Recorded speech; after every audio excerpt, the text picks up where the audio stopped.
很多人问我是怎么在这么短的时间内学好中文的，是不是有什么秘密武器啊？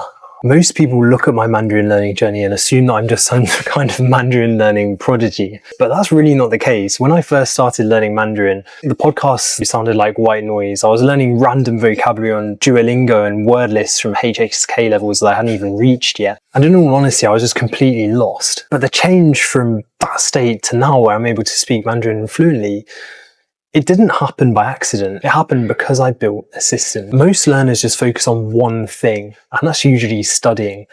But what you need is a three-part ecosystem where input, study, and output work together in order to get you the results that you want. If you're missing even just one of these, then it's likely that you'll hit a plateau and stay there for years, as I've seen many learners do. So today, I'm going to be showing you exactly how you can balance these so you can stop just studying Mandarin and actually speak it confidently and naturally in conversation. So stick around to the end of this video, as I'm going to be sharing with you my secret method of how to make Mandarin speaking become automatic. Part one is input. Think of input as fuel for your car. If you don't have it, you're not really going to be going anywhere. In the beginning, I made the mistake of thinking input is just sitting there reading a textbook, and that's really not the case. Input is like immersing yourself in real life content, but it has to be comprehensible. And for this, I like to use the 80% or above rule. And that's to say that anything you're listening and reading to, you need to understand at least 80%, ideally more of it, so that you hit this like Goldilocks zone of where you understand enough of the content such that you're able to stay engaged and it's interesting to you, but you don't just understand 100% of it and then you wouldn't be learning anything new. Basically, it's this sweet spot where you're challenged but not overwhelmed. And in my daily routine, I utilize what I like to call scraps of time, or 碎片时间. So when I was walking to and from university, I'd be listening to podcasts. Sometimes even when I was doing my teeth or, making a coffee, I'd be listening to podcasts. So have a think, where are your scraps of time in your day? Even if it's just a few minutes of time of Mandarin listening, because this will build up to hours and hours and hours of listening practice over time if you give it long enough. Now, even in these scraps of time, even if I wasn't fully focused on the Mandarin because I was doing something else, at least I was exposing myself to the language and getting used to the rhythm and the tones and just spending time engaging with the language. Apart from this, I would also do active input at the end of each day. So I'd spend half an hour sitting down and trying to follow the story. So for example, of a vlog or a TV show, and actually engaging with it and making notes of new things that I was learning from it as well. Now, the goal here isn't just to understand every single word all the time. It's actually more to build like intuition of the language, or as we'd say in Mandarin, 语感. From huge amounts of input, you want to feel when you say something right or feel when you say something wrong, even if you don't necessarily know the grammar rule behind it.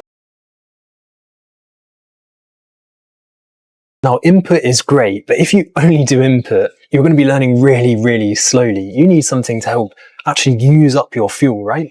And that's where study comes in. Study is like your engine for your car. Your engine will process this fuel. Now, for me, study meant taking all that noise that came from listening and reading and turning that into actual knowledge that I can use in conversations confidently with native speakers. To do this, I used the chunking method. So instead of just learning individual words and random word lists that had nothing to do with my life, I picked out chunks that were relevant to me and learned to use them flexibly and interchangeably in different contexts. So learning the word for medicine, like medication, yao, is absolutely fine. But even better would be to learn a chunk like 我要吃药, like I need to take medicine, right? That's 10 times more powerful because you can actually go and use that in a conversation straight away and don't have to build a sentence word by word from scratch. Now, I used Anki flashcards to help with this process, but here's the twist. I never used, as most people do, Mandarin to English flashcards, or at least very rarely. To really challenge myself and engage with it, I actually used English to Mandarin sentence flashcards, or, as I've spoken about loads on this channel, and these are probably more so,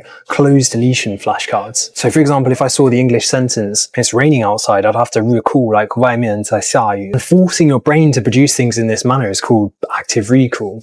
It's painful, it's tiring, it's exhausting sometimes.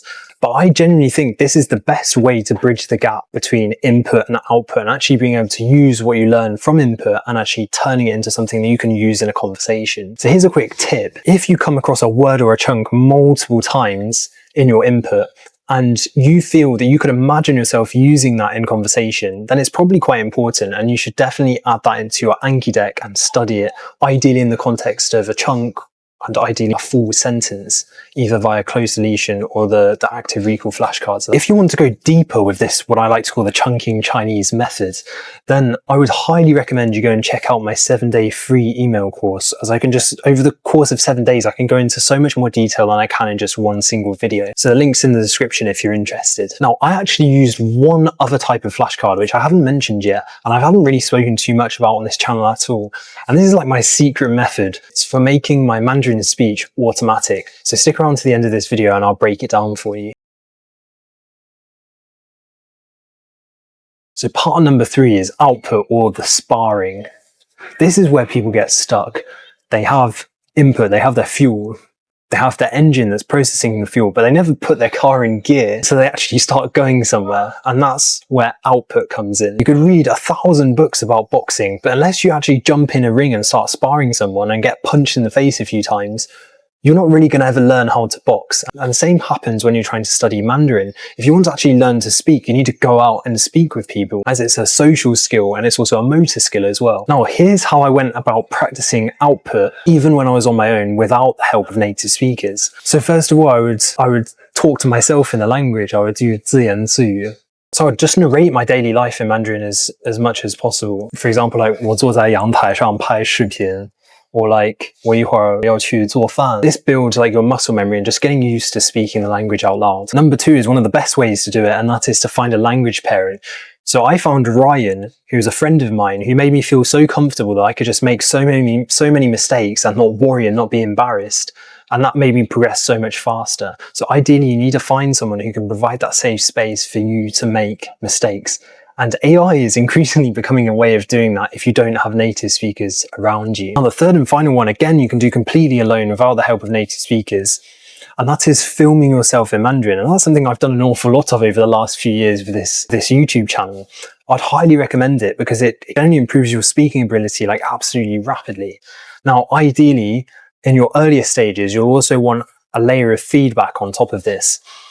Now, the best way of doing this is to get native speakers to look at your video, correct your mistakes, but you could also just get the transcript and give it to AI and get AI to correct it if that isn't an option for you. When you speak, you realize where your gaps are, and it gives your brain like an itch to like go back and actually learn it properly. So for example, if you were in a conversation and you couldn't remember how to say disappointed in Mandarin, then that itch is going to stick with you until your next study phase, and you can go back and learn it, and then you'll be able to use it in conversation. So it helps you to spot your gaps and fill your gaps. Output is like the pressure test for our system. So output is how you test the system. But there's one specific way I used flashcards in combination with some other things in order to make my Mandarin speech automatic. And that's exactly what I'm going to share with you now. It's a secret method that I promised earlier. So I talk a lot on this channel about sentence transformations, or 句子变换, but here's the complete workflow of exactly how you can start doing that today. First of all, you need to be making notes of chunks and patterns that you think are useful. You're then going to write your own sentence out with these chunks and patterns and get feedback, and actually give your sentences to AI, or even if you can write them into a paragraph, into a coherent paragraph, even better, and send it to AI and get feedback. Now you're going to make 造句 flashcards, and these are going to be like, it's going to be very, very basic. It's just going to be a basic flashcard on Anki, and on the front it's going to have the pattern. So for example, 投入到 blah blah blah 中, and then it's just going to say 造句. And then on the back, you're just going to put a few examples that you've made that you've had corrected by AI. And when you're reviewing these, the point is to try and make new sentences and not just come up with the same sentences that you've got on the back of the flashcard every time. They're just there to like guide you and prompt you. But ideally, you should be making new sentences every single time. And if you keep training yourself to make new sentences, eventually you'll internalize these patterns and find that you're able to use them in conversation really quite easily. So if you feel like your Mandarin is kind of stalling, you've got to ask yourself, where is my system unbalanced? For a lot of people, you're going to be doing like 90% studying and 5-10% input output. So you probably want to adjust those ratios a bit. If you want to see exactly what my 4-step routine looked like during my most intense 18 months of learning Mandarin, then I highly recommend you check out this video next, and I'll be there inside waiting for you.